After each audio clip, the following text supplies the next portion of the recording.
സംസ്ഥാനത്ത് കടലാക്രമണം രൂക്ഷമായതോടെ തീരദേശവാസികൾ ദുരിതത്തിൽ. കോഴിക്കോട് നിരവധി വീടുകളിൽ വെള്ളം കയറി. കടലേറ്റത്തിൽ മണ്ണടിച്ച് കയറി തൃക്കുന്നപ്പുഴ ആറാട്ടുപുഴ റോഡിൽ ഗതാഗതം തടസ്സപ്പെട്ടു.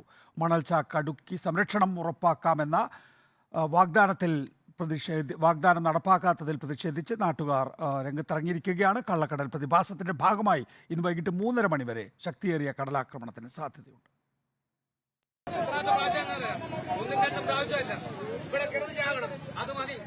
രണ്ട് ദിവസമായി ഈ വീടുകളിലുള്ളവർ ഉറങ്ങിയിട്ട് തിരയടിച്ച് മണലും വെള്ളവും റോഡും കടന്ന് വീടുകളിലേക്ക് കയറുകയാണ്.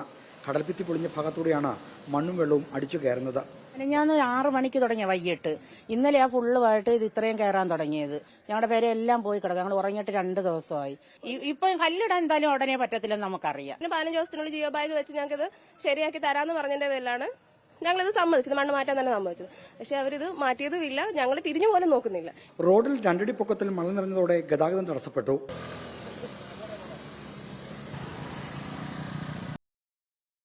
തുടർന്ന് കോഴിക്കോട് ബട്ട് റോഡ് ശാന്തിനഗറിൽ നിരവധി വീടുകൾ വെള്ളം കയറി. ഇന്നലെ രാത്രി 9 മണിയോടുകൂടിയാണ് കടൽക്ഷോഭം രൂക്ഷമായത്. പ്രദേശത്തെ കടൽഭിത്തിയും തകർന്നിട്ടുണ്ട്.